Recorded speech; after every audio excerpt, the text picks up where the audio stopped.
western seaboard, from the Atlantic Ocean, from the Indian Ocean to the Atlantic Ocean, from the north part of our country to the southern part of our country along the Agalas Sea. This is who you are. You are the people, comrades, gathered here who have the responsibility, the power, and the authority to fundamentally transform our society.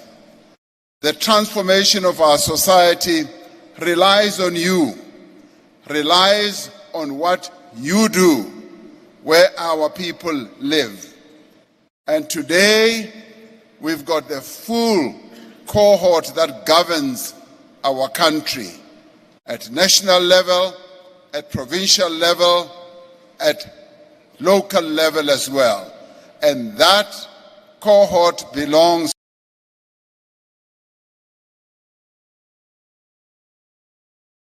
to the African nation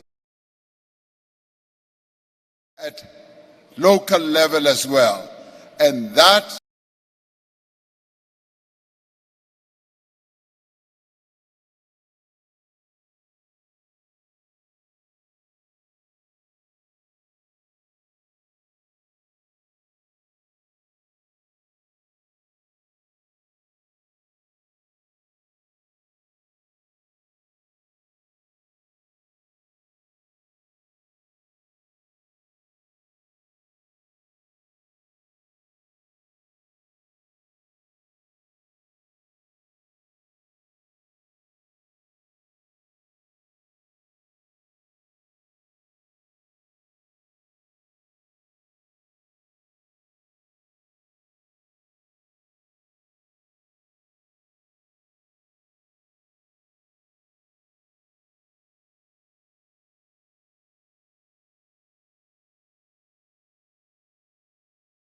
cohort belongs to the African nation are doing in your councils.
improve people's lives and to realize the transformative potential of the local government where we are deployed. We have agreed on the action plan for local government that has 6 pillars as read out by the SG. Firstly, we must address core service delivery commitments. That, comrades, is what we need to do. Yesterday, I said to the NEC, the issue of service delivery, comrades, we have to do it and we must approach it like the Youth League was saying in their theme of the conference. They were saying economic transformation or death. And I say it's service delivery improvement or death for us. That is how we must approach it. What this means is that things like water supply, things like leaks must be fixed.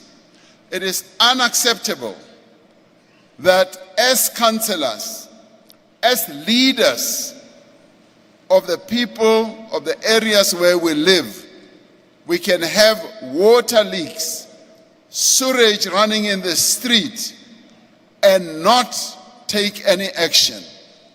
Reverend Chikane puts it very well. We must be the first to know.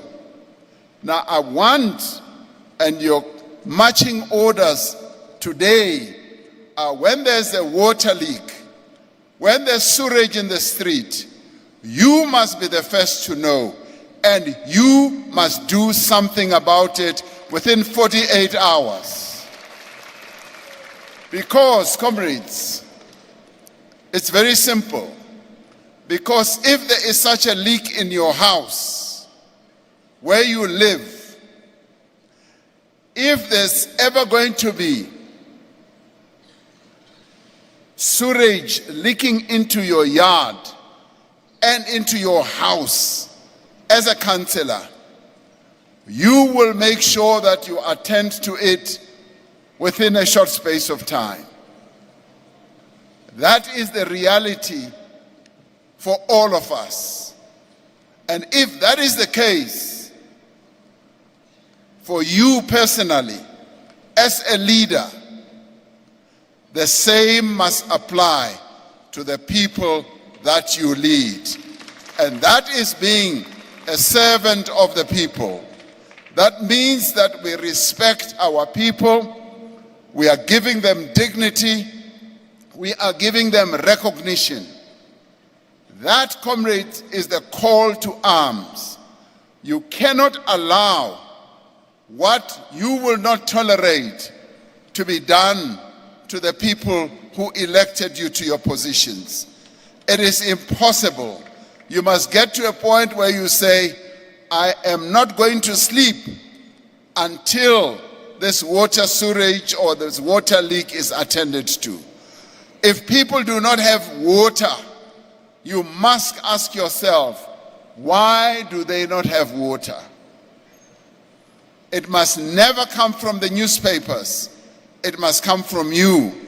And you, as the leader of our people, must have a plan of what you are going to do with the shortage of water where you are. A clear plan, and if it's bulk water challenge, there must be a clear plan that all of you as a council are dealing with. And if pressure has to be put on anyone, right even to the top, pressure must be put. Because, comrades, we cannot leave our people struggling and suffering without anything being attended to. If it is trying to say, I'm not going to keep quiet.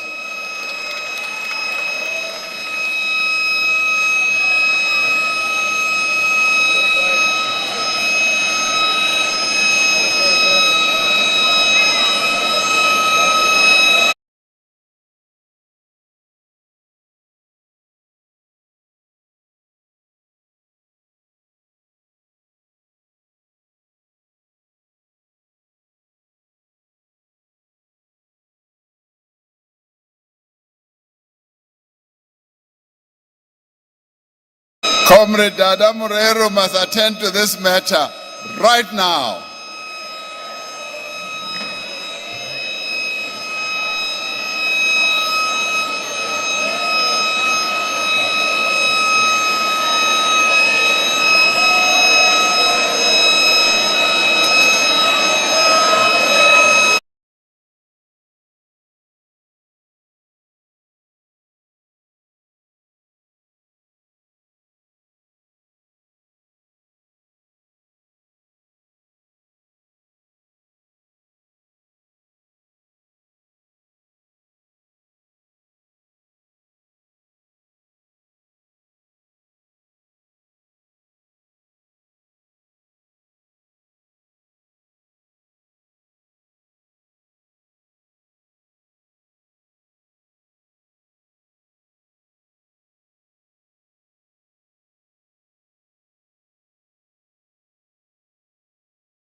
Amandla.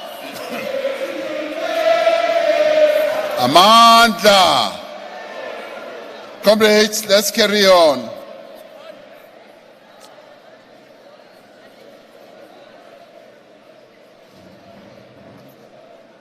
Comrades, our call to action is that we must put the interests of our people ahead of our own interests. We are servants of the people. And as we serve the people, it is their interests that matter way above our own interests. So there are a number of things that keep troubling our people when it comes to service delivery. Issues such as sanitation, even in informal settlements. Issues such as the failure to remove refuse. We must make sure that those are attended to without fail. Vandalism and theft are matters that we need to attend to, even as we have to identify where that has happened and how to prevent it from happening again, including working together with the police. Secondly, we must repair, maintain, and build effective and sustainable infrastructure facilities where we live. Our municipalities, comrades, must be fixated about simple things such as fixing potholes and properly maintaining roads. This is not a difficult process. As soon as a pothole appears, the network that we have of being ward councillors, of being PR councillors, means that the area where we are in charge has been clearly delineated, and we should know everything that is happening in that area. The people of Cuba have the most beautiful system. Their leaders at local government level know everything that is happening. Even as a face that is not familiar in the environment appears, they will immediately know. Anything that happens, moves or shakes, is something they know. And if we have that culture, if we inculcate everything we do with a culture of being well informed about the happenings in the areas where we are, then we will be able to solve all the problems. If somebody passes away in the area, we should be the first to know. If a child is raped, we should be the first to go and knock at the door. If anything happens in the area, we are the first who are supposed to be there. The third pillar of our action plan is to build capable local government and strengthen institutional capacity.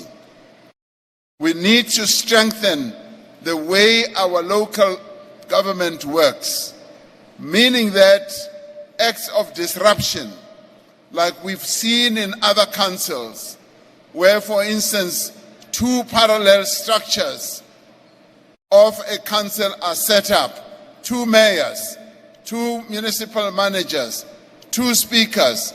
That must come to an end. That should come to an end and should never happen in the African National Congress. What it means is that we must find ways of settling our disputes, of finding ways of ensuring that whatever differences we have do not spill over into our government work. Fourthly, we must reconnect with the people and restore the trust of accountability, meaning that we must hold meetings. And I know that a number of our councillors hold regular meetings with the members of the community. There is great value in this. When we hold meetings with our residents, we increase the level of confidence of transparency, of trust, and openness. And even when things go wrong, even when the budgetary challenges bear down on the council very badly and we are not able to achieve what we wanted, when we explain it openly, honestly, and transparently to our people, I have often found out that they understand. And that is precisely what we should be doing, communicating all the time. There's never a problem with over-communicating and holding regular meetings with our people to explain everything. Sixthly, we must communicate the services, the programs and successes of local government to our people. Where we have done well, let us explain to them. But where we also have shortcomings, and even where we have done badly, where we have taken bad decisions, we should, with a clean heart, be able to go and explain to our people where we went wrong. Together, comrades, these tasks represent a call to action for all our members. More than that, it is a call to action that must be taken up by all ANC structures, from the branch to the NEC, and by all our members. This meeting that we are having, comrades, should be seen as a turning point for our movement as a whole, not just by us as councillors, a turning point for the entire movement. The National Executive Committee approached the discussion on local government in that spirit, that this must now be a turning point where we give maximum attention to ensuring that we revitalize local government. We must take this call beyond our movement to communities, to civic organizations, to unions, to business, to women and youth organizations. As soon as I finish speaking here, I'm going to the COSATU Central Executive Committee meeting, and I am going to impart precisely the same message to our ally COSATU. We must ensure that these priorities we have identified are taken up by officials within the municipality. Now, we've often heard that sometimes officials themselves become obstructionist. They sometimes refuse to execute executive decisions that have been taken. Now, the solution is simple. If clear decisions have been taken by an authorized entity and someone who is supposed to execute those decisions does not do so, there's only one way out, and the way out is the door. That is the only way out. It basically means that that person has decided to divorce themselves from the interests of the people. So this is a clear message. As we thank our officials, and we thank them immensely, my presidential newsletter this morning was about thanking our civil servants who do incredible work to support the people of South Africa, and we applaud them during this Public Service Month. But those comrades who, as we seek to turn around our municipalities, are going to be obstructionist, are going to be stubborn, are going to be slow, are going to refuse to act in the interest of the people, the door, and if they want the window, they can go through the window as well. Now, the tasks that we are putting forward are not meant to advance party political interests. They advance the interests of the people and all of our country. And we should encourage everyone to embrace and support them. As a movement, we carry a historical responsibility for the eradication of all forms of oppression and fundamental transformation of our society. Now, by fulfilling our commitments to provide basic services to citizens, we are advancing that responsibility. One of the defining features of apartheid inequality was the huge disparities in access to basic services. By making sure that every South African, starting with the most poor and marginalized, receive quality basic services, we are taking a huge step in reducing inequality. We have made great progress since 1994 by expanding basic services to many of our people, but we need to sustain and deepen that whole progress. Everyone must have decent housing, and every house must have water, sanitation, electricity, and refuse removal. Homeowners must also have their title deeds.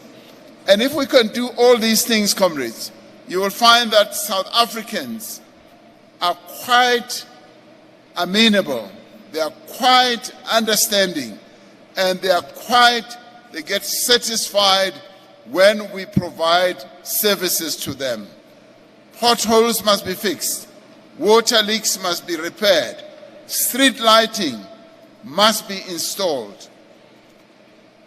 I was saying to Comrade Dada Morero the other day that now that we are host to the G20, the G20 Leaders Summit in November, we must light up the various travel corridors that go to Nasrec, where we are going to host them.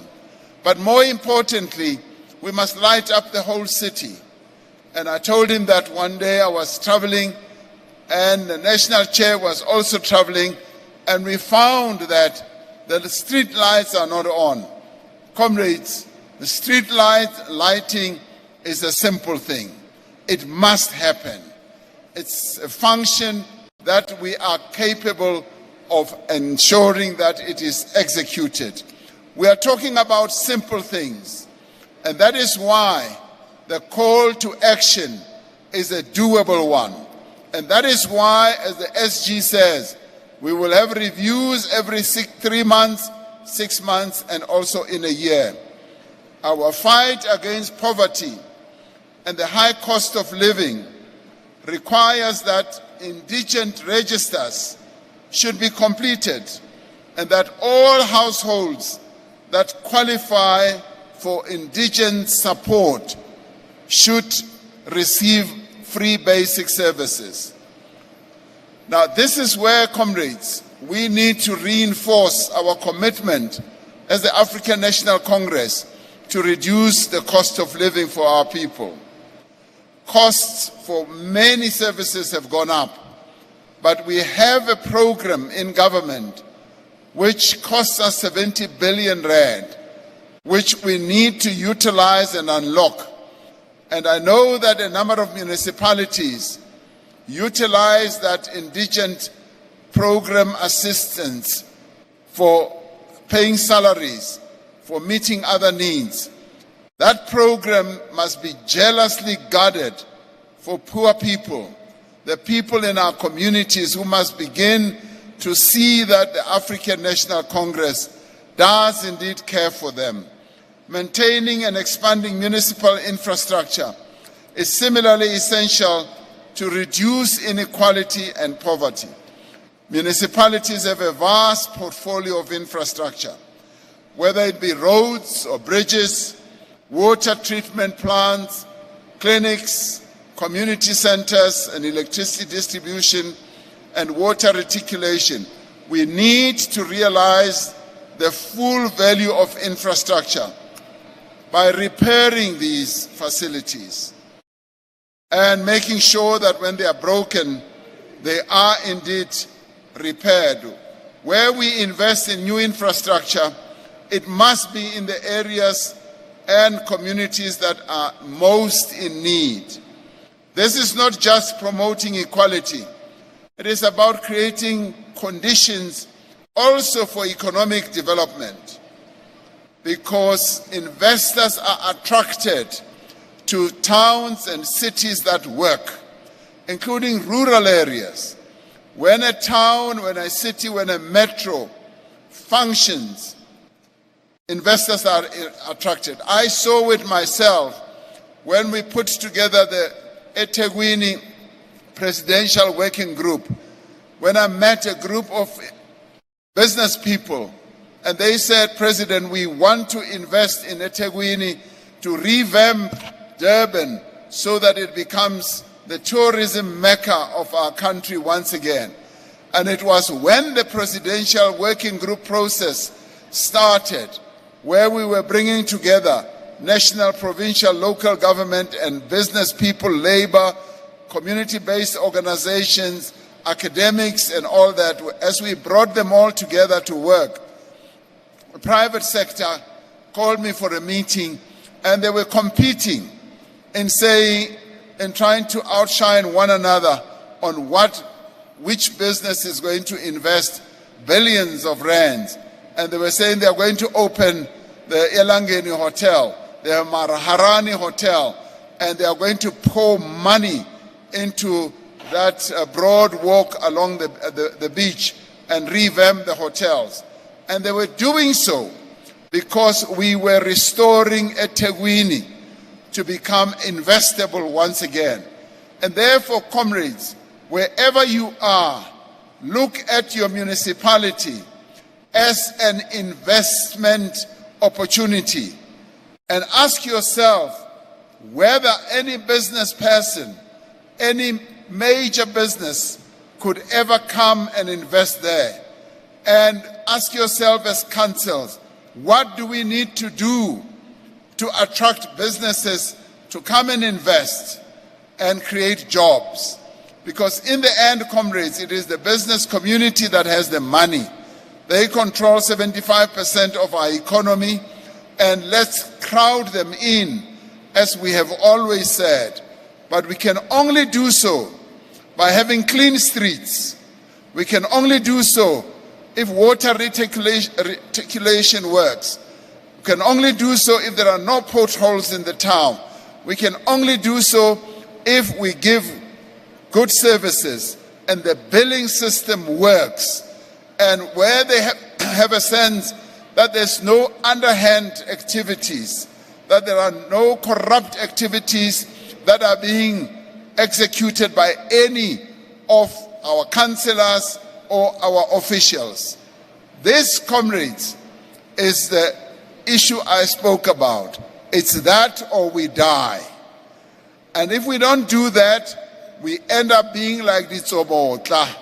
Ditsobotla had Clover, a fairly substantial dairy company that employed well over 2,000 people, and some say 5,000, who, when they didn't get good services, when the municipality did not focus its attention on them, when the municipality did not regard them as being special in terms of being ratepayers, when the municipality did not provide water and the roads were dilapidated, they packed and left and went to KZN. So this is what we need to focus on. We must look at our municipalities as economic reservoirs. Yes, we've got to provide services to everyone, but essentially what you are doing as councillors, you are running businesses because your municipalities have customers, and the customers are the residents who must pay rates and taxes. The customers are the business people who must pay rates and taxes regularly.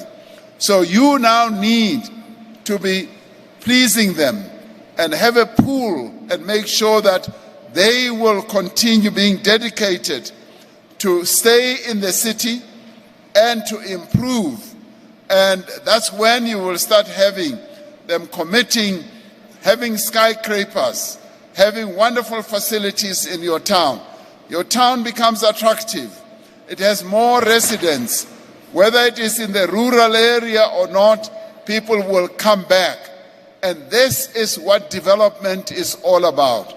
But at the same time, your councils must be brave enough to attract businesses through incentives, through programs that can bring them in, through reducing red tape, through reducing the regulatory difficulties, and monitoring what is being done in the administration, because that is often where things go wrong.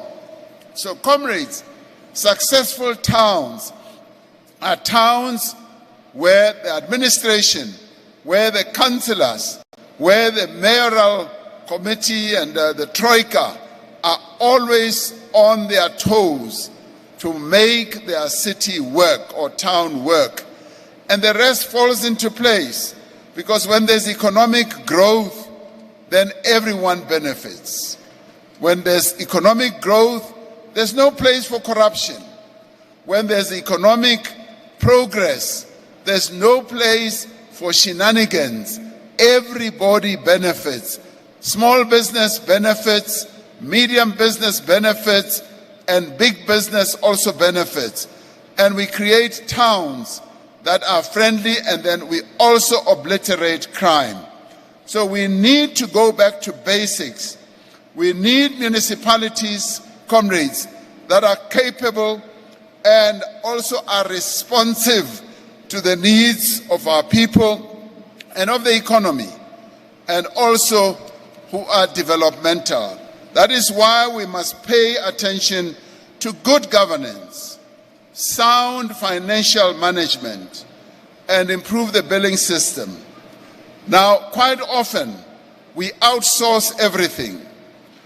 We find people who will capture the city or the town or the municipality, and we hand over everything to them. And we don't even know what is happening. We don't even improve the skills.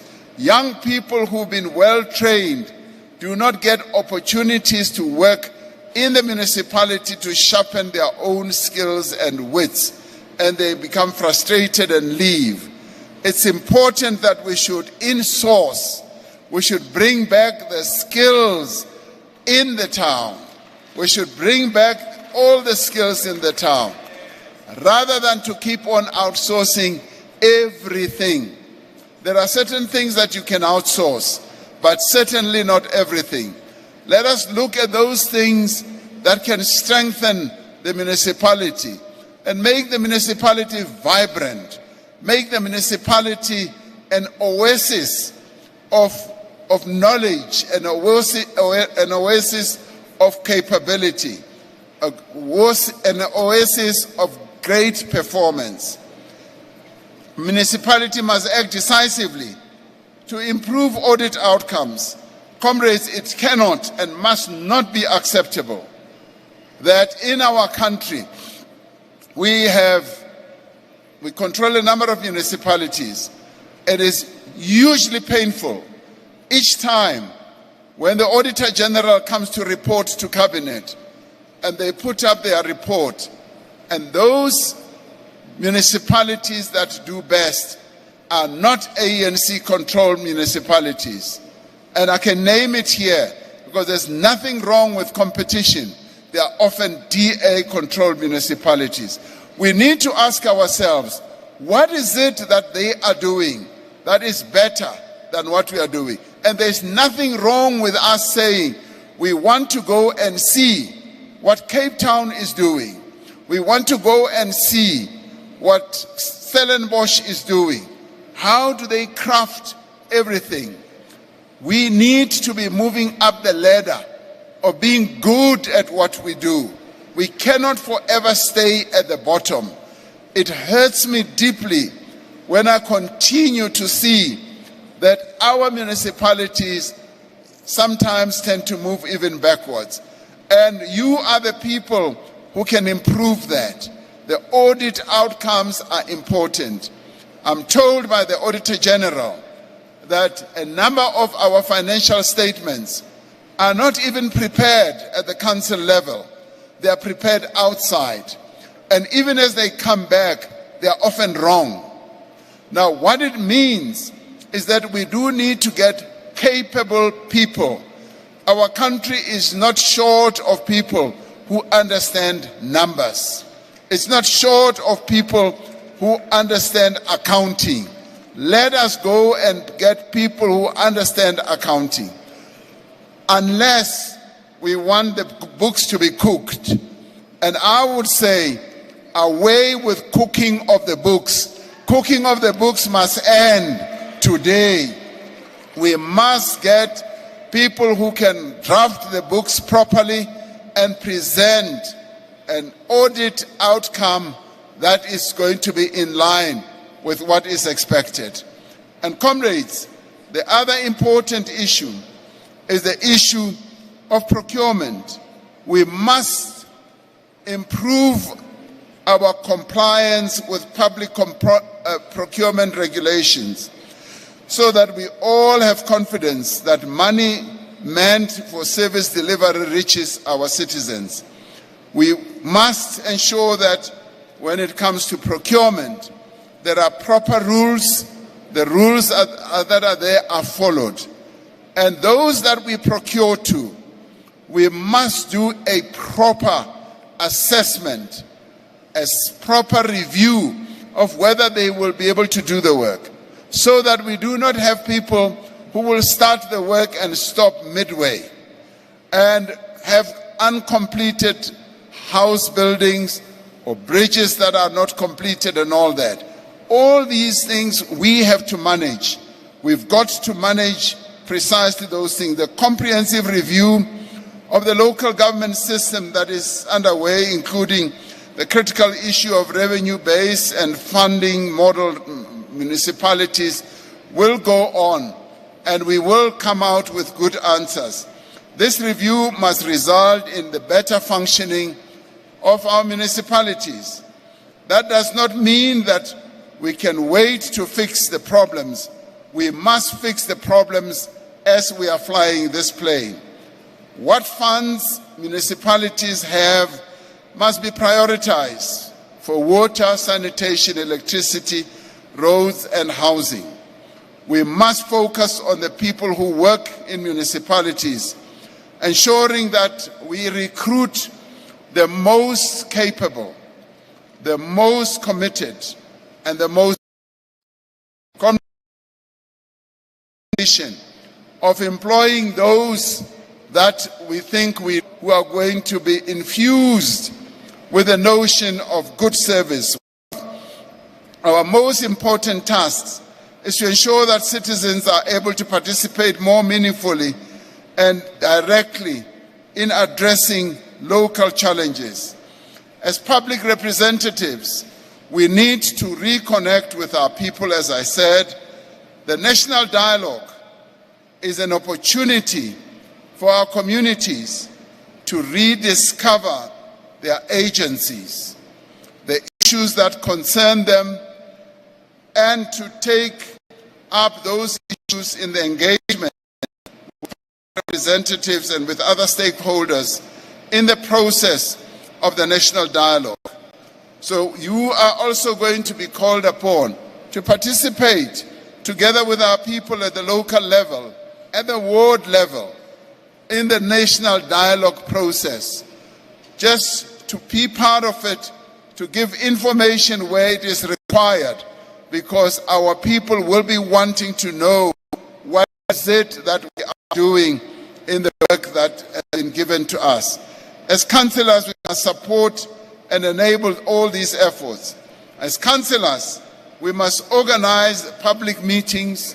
And comrades, the other issue that we have abandoned is to do door-to-door. And do door-to-door not only because there are elections. Forget the elections. They are still way off. Each one of us must have a clear line of households where we are going to have a door-to-door process, where as you go into every house, you are welcomed with a smile. You are welcomed because the people in the household know you as their representative. They know you because you also live amongst them. And we must walk away from this notion of being tourists in the areas that we are deployed in. We must walk away from this notion of not living amongst our people. Our people notice these things. If you are a ward councillor and they know you don't live amongst them, they already mark you down because they say this one does not belong to us. He is not one of us.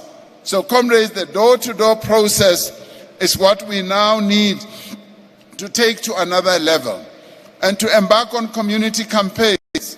Our country is not short of issues that needs to be campaigned for, especially issues such as criminality. Communities can get together, but it is us who must be leading those processes and be involved in them. And our reporting process for all of us who are here is now going to be individualized. We're now going to expect each one of us to say, what did you do in the last 3 months? And we want verifiable actions that you will have embarked upon. It is this, comrades, that this action plan is pivoted against, that we must be accountable, we must be reporting. It is where we must distinguish ourselves by actually embarking on a variety of issues that we may not have done so before. Even, yes, talking to business people, getting them interested in investing in our areas and helping them to get around the red tape and ensuring that we do win them to be part of the whole process of improving our economy. We must continue to create that conducive environment for the progress that is necessary in our local government. So, comrades, a lot stands out for us to do.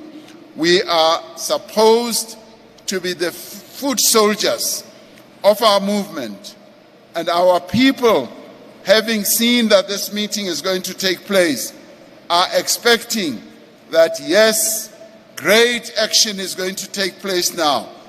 Various stakeholders, be they older people, people who are needing the indigent support, will now expect that we will knock on their doors. We will make sure that they get on the register. Be they small, medium enterprises, we will get to understand their challenges and difficulties about getting licenses for this and this and that.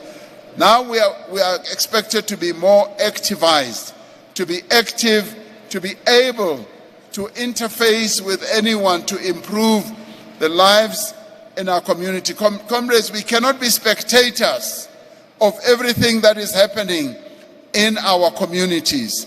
We are the agents of change. We are the drivers of change. Everything that happens is our responsibility.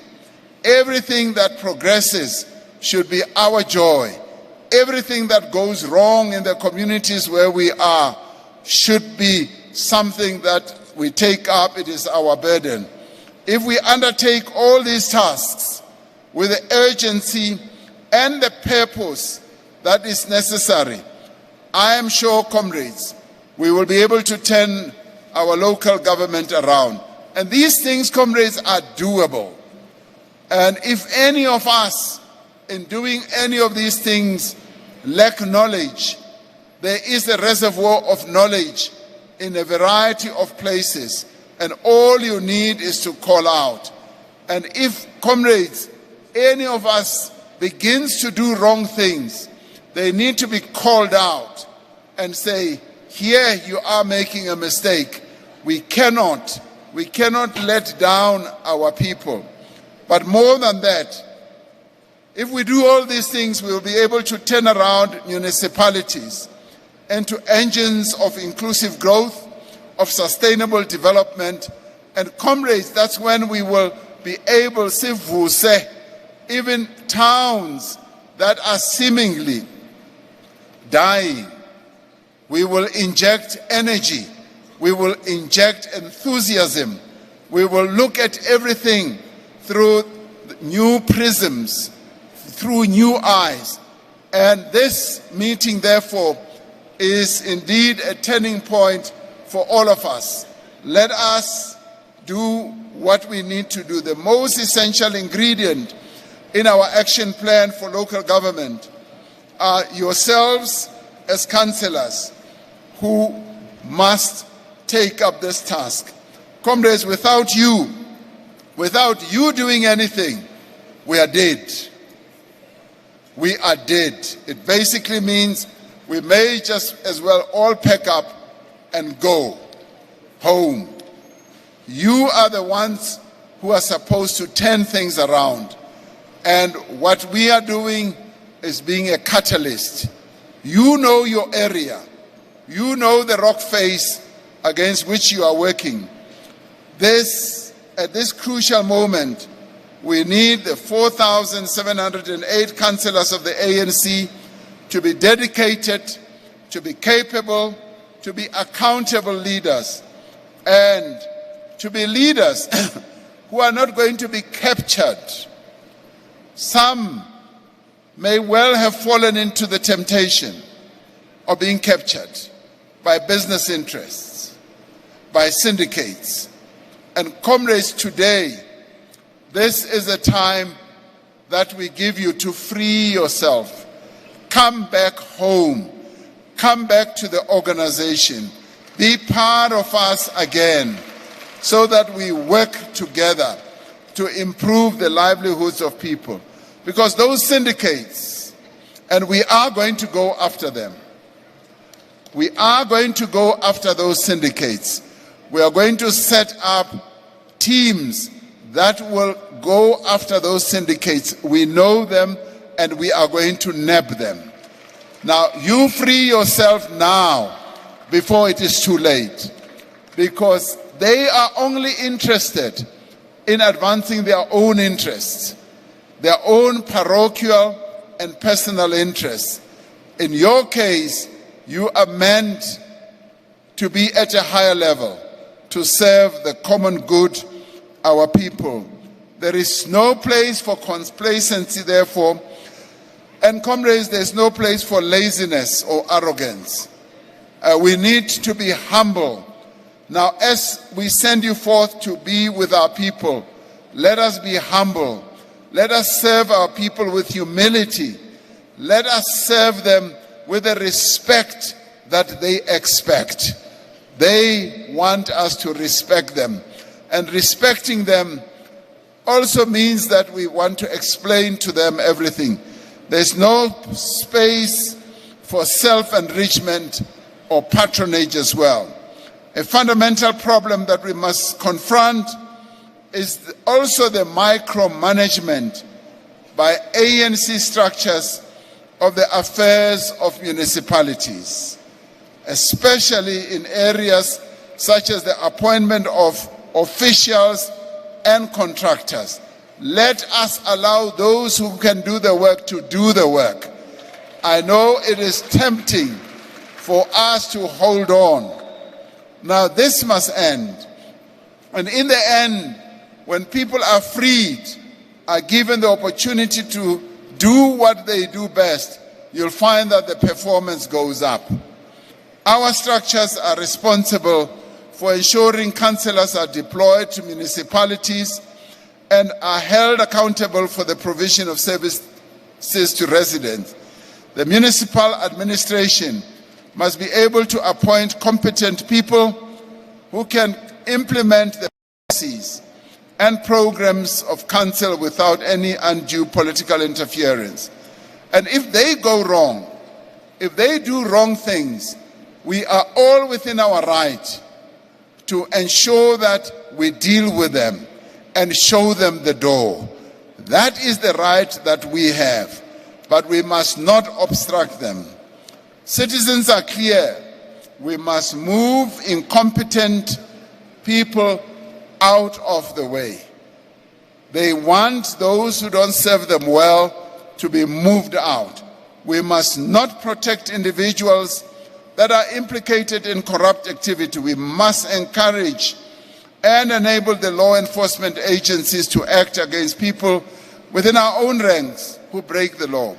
We will appoint people based on proven competence, ethical standing, as Reverend Chikane was saying, and qualifications, not just party loyalty or factional alignment.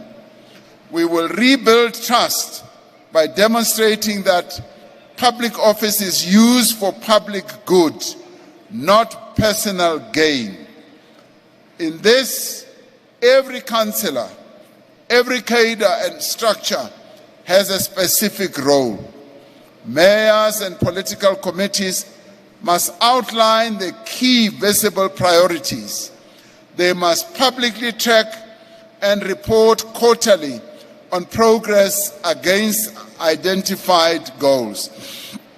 Now, I shouldn't say I feel sorry for you for coming today, but I do, because you are now going to be each one expected to report on a quarterly basis. So now you've put your foot in it. We're going to expect you to report on what you are doing. Ward councillors must be highly visible and responsive in their wards. And if you want increased visibility, you can invite me to come, you can invite the national chair to come, you can invite the deputy president to come. We will give you high visibility. So I am ready and I'm available to come and increase your visibility in your ward. They must also report all service delivery complaints. ANC branches must shift from being solely political meeting spaces to actively participating in community work, such as clean-up campaigns. We must bring up the Clean-up Friday, Letsema Friday. And sometimes when I've been out in Letsema Friday, I found that even some ward councillors are not there in the ward where I would be. So that must now change. We must all be actively involved in the lives of our wards. The caucuses, comrades, must prioritize service delivery in council debates. In other words, caucus agendas must have as a standing item what is happening with service delivery in all ANC structures. Yes, a standing item. You know, with the officials, with the NWC, with the NEC, we have standing items.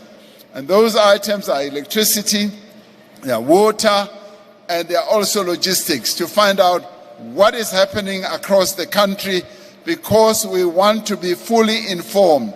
So you must also have standing items and be able to get reports continuously. And the ANC structures, there must be unity and purpose and discipline. And comrades, discipline is what defines a well-run organization. Where there is indiscipline, where people refuse to take or to abide by the decisions that have been taken, and even go to court to fight their own organization, that is a breakdown of discipline. Discipline must mean the ANC is bigger than one individual. The ANC is bigger than me. I know that even as I'm president. I'm not bigger than the ANC, and I will always do what the ANC tells me to do. So that is what we should all be doing. And comrades, there should be no room for factionalism. There is room for different opinions. If you have different opinions, you have room for that. Because with different opinions, you can sit down and discuss and reach consensus. And those who don't agree, if the majority agrees, the democratic decision-making then takes place. But when it comes to factionalism, it is factionalism that has resulted in the trouble that we are having in Ditsobota and in a number of other places. And comrades, factionalism is a treason against the African National Congress.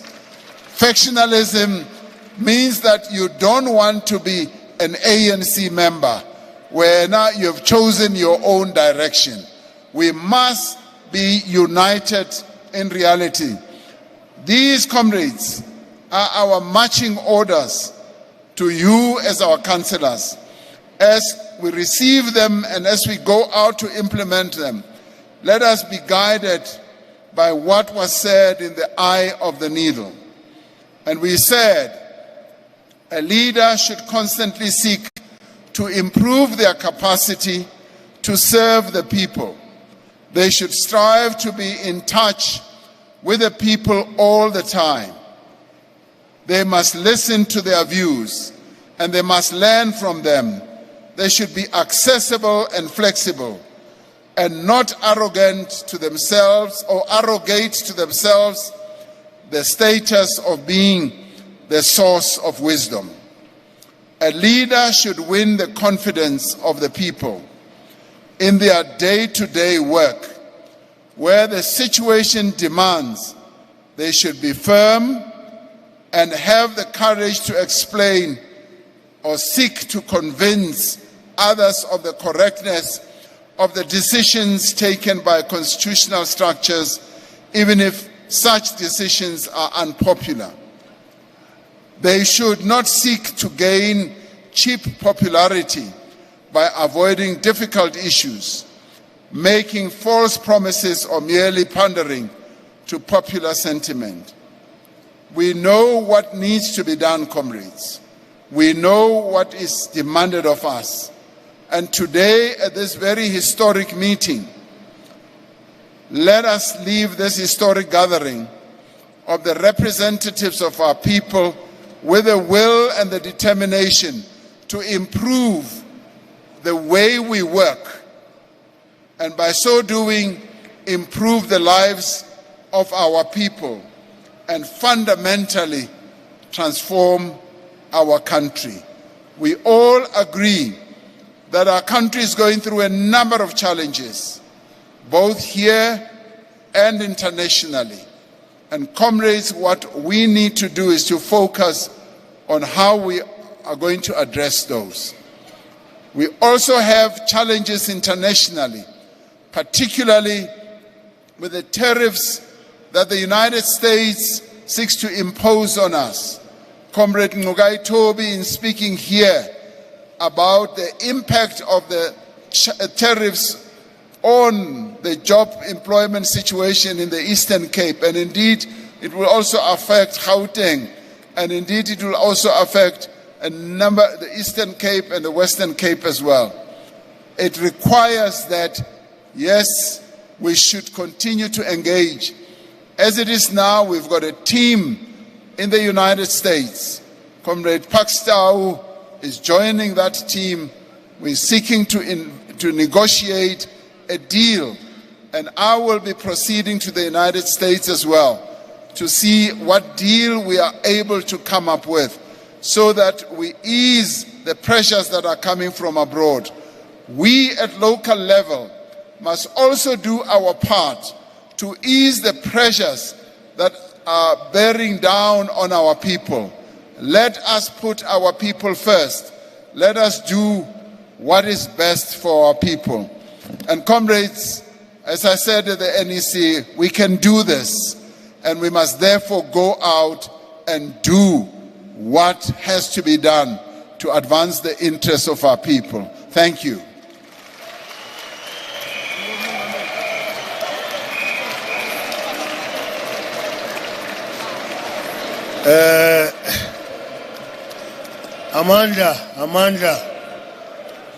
Amandla.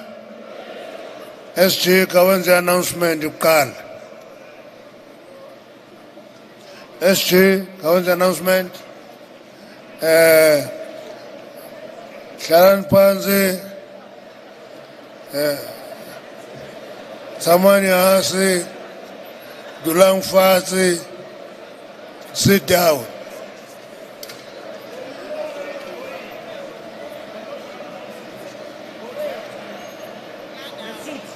Announcement. Thank you, comrades. Catering will be done according to provinces. So follow your leader in terms of catering that has been arranged.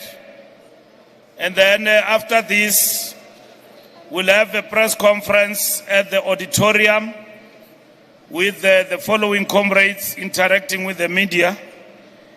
ANC mayors and opposition leaders of the ANC in all metros. If you are not a mayor, you are an oppositional leader, you must come to the media briefing. The following ministers will join the briefing. The task team, the subcommittee of the ANC local government intervention, led by Comrade Stella Ndabeni, will join the briefing. 2 ministers will join and a deputy minister. Minister Sputla Ramkhopa, dealing with energy. Comrade Pemima Jodina, dealing with water. Comrade Dixon Masemula, local government. Comrades, thank you very much. I'm not closing the meeting. I'm the chair. I was just doing the announcements. Amanda.